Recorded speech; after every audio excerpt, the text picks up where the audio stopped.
46 is brought to you by Dr. George Leeks, Pahrumps optometrist since 1990, offering full spectrum eye care for children and adults. Call today, 727-8300. News is also brought to you by J.K. Nelson Law. Call 727-9900 today for your free consultation. If you need a lawyer, you need Nelson.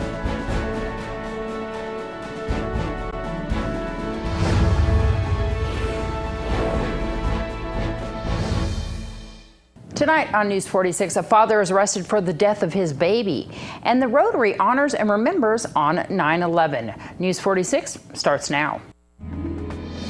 You're watching KPVM News 46 with Deanna O'Donnell.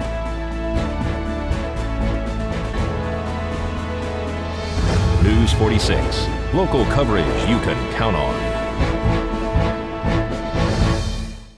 A young adult is arrested for allegedly killing his own child. I'm Deanna O'Donnell. This is News 46. Police have made an arrest on a man who they say took his own child's life. 21-year-old Mitchell Robinson has been taken into custody for open murder and child abuse causing substantial bodily harm. According to the Nye County Sheriff's Office press release, on September 9th, detectives arrested a 21-year-old from Pahrump for causing the death of a 6-month-old child. The investigation began on September 4th when the Nye County Sheriff's deputies and medical personnel from Pahrump Valley Fire and Rescue were dispatched to a residence in the 2000 block of West Simpkins Street after receiving a 911 call that an infant had stopped breathing. The child was transported to Desert View Hospital, where it was eventually revived and stabilized enough to be transported to Sunrise Hospital in Las Vegas on life support. Police say that medical examinations subsequently identified that the child's grave and life-threatening condition was the result of intentional abuse and head trauma. On September 8th, the child died as a result of traumatic head injuries. Police also say it was discovered that the child had suffered a previous choking incident, which remained unexplained in June of 2017. Medical examinations also discovered previous rib fractures that were untreated. The child's father, Mitchell Robinson, admitted to detectives, according to the report, that he admitted to shaking the baby too hard several times during that day that the infant stopped breathing. Robinson has been placed into custody and booked into the Nye County Sheriff's Office Detention Center.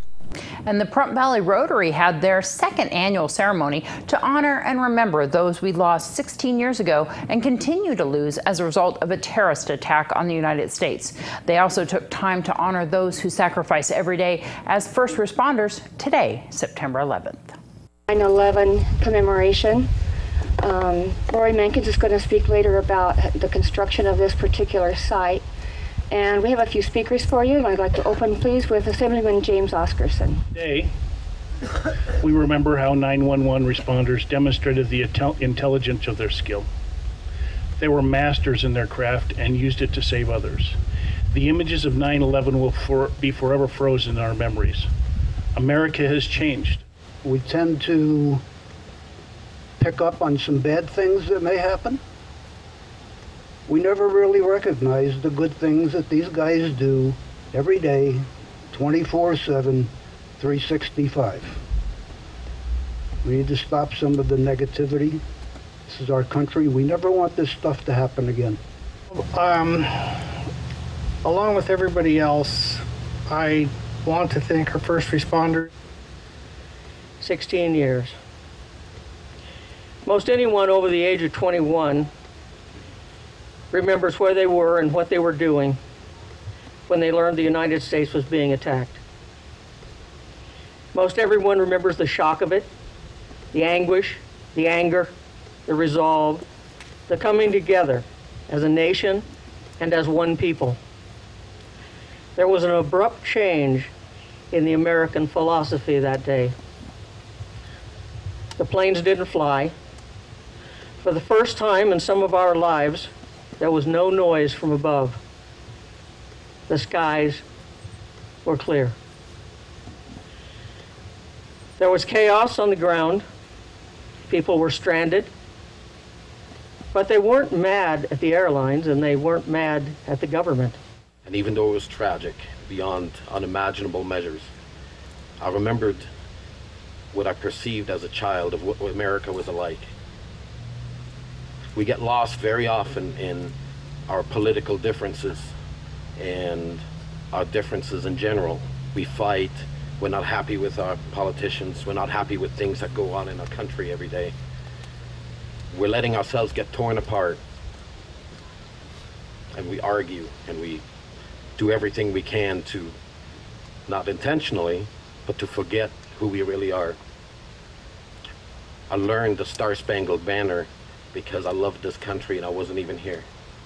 I loved it. I loved the people. I loved the resolve and the strength and the perfection as I perceived it as a child. And it was not just a perception, but it is. Just like on September 11th, 2001, this country came together. Hardened me a little bit towards outside people coming into our country and getting free reign to go ahead and jump on planes and then go crash them into buildings. It's sad that our government can't weed out these individuals in a better fashion, yet when you go to the airport, they'll strip search you and about everything else, even if you are a senior citizen, which I don't really consider myself one, but at 71, I guess I have to. The last time they asked me to do that, I dropped my pants and I said, "Is that enough?" And they said, "Lift them up and go through." So sometimes you have to give them a little of their own medicine. But there again, I'm not angry at the government by any means, but I am saddened.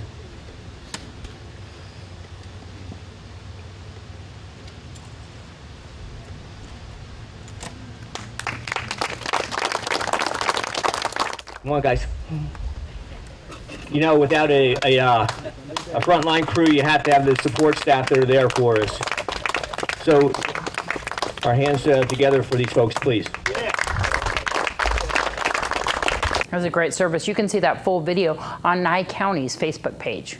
Fire crews were dispatched to a fully engulfed car fire on Friday. Just before 10 o'clock this morning, dispatched a report of a vehicle fire near 1000 there in Homestead. Crews arrived to find a well-involved passenger vehicle off of the roadway on the shoulder. No immediate structure exposures. The vehicle was located underneath some power lines. Fire department arrived, obviously, with the engine company and quickly extinguished that fire with no extension to the power lines. Were the occupants able to get out? They were. The occupants safely egressed out of the vehicle. It's thought to be a mechanical failure. It originated in the engine compartment and then migrated to the passenger compartment. The crews were able to get the fire extinguished prior to any impact on the power lines. When we return, we're going to tell you about some accidents that's been happening around town. News 46.